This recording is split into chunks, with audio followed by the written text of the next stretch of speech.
Neįtikėtina, bet vienas lietuviškiausių miestelių Amerikoje yra Beverly Shore'as Indianoje.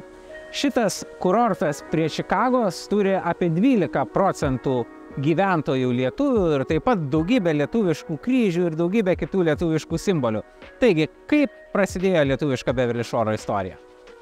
Tai lietuviai pradėjo čia važiuoti atostogauti pirmiausiai. Ir tas buvo, sakysiu, apie 50 metų laikotarpį. Kai kurie buvo iš pirmos bangos lietuviai įsteigę vasarvietės, kur galėjo išnuomoti kambarius arba visą kotedžių ir atvažiuodavo lietuviai čia atostogos praleisti. Bet daugiausiai savaitgaliais irgi suvažiuodavo iš Čikagos tik tai pasinaudoti ir pasidžiaugti ežerų, smėlių, kuopos, pliažus ir pabendrauti su kitais lietuviais. Nes atstumas nuo Čikagos vairuoti vos valandos, su traukiniu valanda 10 minučių. O gamta pritraukė visus. Gamta labai priminė apie Lietuvą, priminė Baltijos jūrą, priminė kuopas prie Baltijos, beržai, pušys, medžiai, visa gamta. Tai žmonėms buvo labai toks, ne tik tai atostogos, bet toks atsipalaidavimas atvažiuoti čia, pailsėti, pabendrauti, pasidžiaugti. Ar teisingai suprantu, tas lietuviškasis Beverly Shore'as, galima sakyti, prasidėjo nuo vadinamųjų dipukų, tai yra žmonių, kurie buvo priversti pasitraukti iš Lietuvos dėl Antrojo pasaulinio karo ir todėl tai lietuviškai gamtai ir lietuviškai istorijai jautė tikrai didžiulę nostalgiją. Taip, čia tai tas daugiausiai buvo dipukų karta, kur čia atvažiavo. Jie mėgino savo darbus įsisteigti Čikagoje ar kitose apylinkėse, bet pagrindinai Čikagoje. Bet savaitgaliais labai su trumpa kelionė galėjo atvažiuoti ir vėl paatostogauti, pasidžiaugti gamtos. Bet pagrindinai buvo taip, dipukų karta, kur čia atvažiavo. Ir tada pradėjo statytis namus ir žmonės atsikraustyti čia gyventi pilnu laiku, nes pamatė, kad jie gali čia gyventi ir Čikagoje važiuoti dėl darbų. Tai dėl to susidarė tokia grupė šičia, kad 1955 metais oficialiai įsisteigė Amerikos lietuvių klubas Beverly Shore'as ir inkorporavo kaip nepelno siekiančią organizaciją ir iki šios dienos dar veikia be sustojimo. Ir lietuviai labai aktyviai buvo šičia įsiveldę į miesto valdžią, į miesto komitetus ir kad prižiūrėti, kad miestelis įsilaikytų ir kad lietuviams būtų gerai. Lietuviai ne tik čia gyveno, ne tik šventė su klubu savo šventes, bet taip pat ir daug pastatė to, kas stovi iki šiol ir kiekvienam čia atvykusiam primena Lietuvą. Viena iš tokių vietų yra Lituanikos parkas, o kita lietuviškai įrengta bažnyčia. Papasakokite apie šitas vietas. Tai parkas buvo įbrėžtas į miestelio planus nuo pat pradžios, nuo 30 metų. Bet tenai buvo tik tai miškas ir niekas nesidarė. Tai nebuvo leidžiama statyti namus, tai jisai buvo garantuotas kaip parkas. Bet lietuviai sakė, kad žinai ką, padarykim tikrą parką, kad būtų pieva, kad būtų vandens, kad galėtų eiti čiuožti per žiemą ir per vasarą pažuvauti. Tai lietuviai surinko pinigus ir įsteigė parką, miesteliui padavė planą, miestelis priėmė, bet lietuviai sakė, jei mes surinksim pinigus, jei mes šidėsim pastangas, tai turi būti lietuviškas vardas. Tai pavadino Lituanikos parką. Ir tada galėjo įdėti tenai paminklą, atminant Dariaus ir Girėno skrydį. Ten tas paminklas atspindi tarsi Lituanikos nuolaužas, ar ne? Taip, vadinasi Sparnai. Ir buvo skulptorius iš Lietuvos, buvo padarę tą skulptūrą.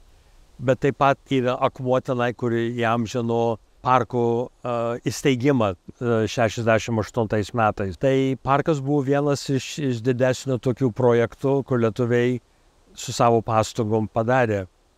Kitas tai buvo Šventos Onos bažnyčia.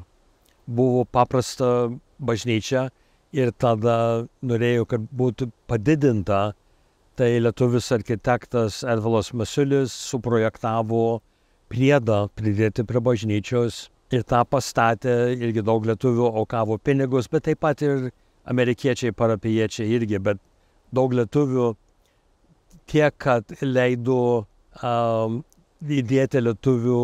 Tai vienas iš tų yra Kristaus figūra, yra padaryta iš suaukoto gintaro, kur lietuvių moteris, kur čia gyveno, ir tada jie išliejo tą gintarą į Kristaus figūrą, kitas skulptorius tą įleido į medį ir tada tas kryžius dar kabo virš altoriaus iki šios dienos. Taip pat kaip ir rūpintuvėlis padarytas skulptoriaus Jurgio Daugvilos, tas rūpintuvėlis kabo viduj bažnyčios irgi. Lietuviai turėjo daug įtakos ir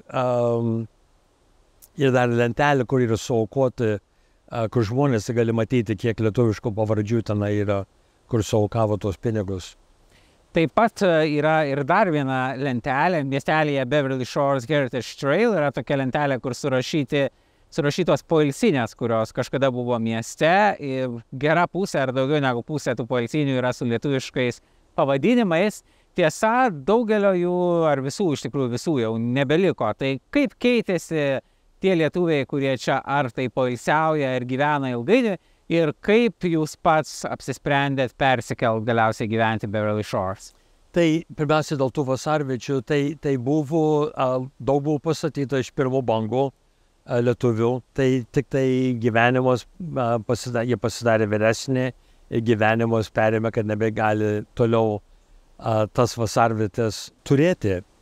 Tai kai kurie pardavė kitiems, kiti mėgino, tenai keli restoranai atsidarė, o kiti tada tik buvo parduoti į paprastus gyvenančius namus. Tai tenai aš atsimenu vaikščiojant su tėvais tą gatvelę ir nuo vieno pastato iki kito visą laiką buvo girdėjai lauke stovėdavo prie laužo, dainuodavo lietuviškai, lietuviai vėl atostogaudavo arba tik taip praleisdavo vakarus. O mano istorija, kiek aš galiu prisiminti nuo pat jaunystės, nuo pat mažens, tėvai atvažiuodavo čia savaitgaliais pasinaudoti pliažu, pasidžiaugti, su draugais pabūti, su giminės suvažiuodavo, tada tėvai išnuomodavo arba kambarį, arba kotedžių, kad atostogas praleisti šičia.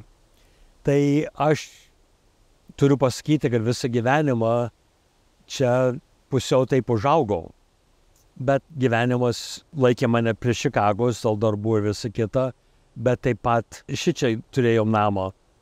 Ir tada atėjo laikas, kad vaikai mokslus baigė, jie savo gyvenimą pradėjo ir tada tik tai nutarėm, kad parduosim namą Čikagoje ir čia atsikraustysim pilnu laiku. Ir vaikai labai džiaugiasi, nes jiems čia yra rojus. Atvažiuoja čia ir pasimaudyti, pasidžiaugti, pažaisti, jų draugai čia suvažiuoja, tai toliau einam.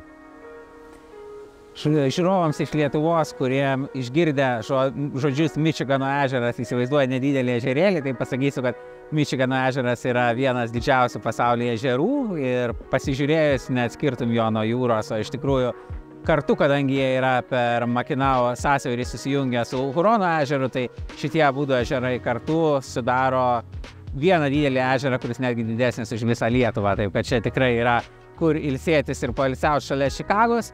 Ir Beverly Shores yra tik tai viena stotelė pakeliui tarp daugybės lietuviškų Amerikos miestų, rajonų, kurortų. Neseniai važiavom pro Grand Rapidsą, kur yra daugybė lietuviškų klubų ir išlikęs ištisas senas lietuvių rajonas, taip pat Union P yra kita kurortą, kur yra lietuviška parduotuvė, ir važiuojam Čikagos kryptim, kur yra virš 100 įvairiausių lietuviškų vietų. Visos jos pažymėtos tikslasamerika.lt žemėlapyje. Kviečiu skaityti ir jas atrasti.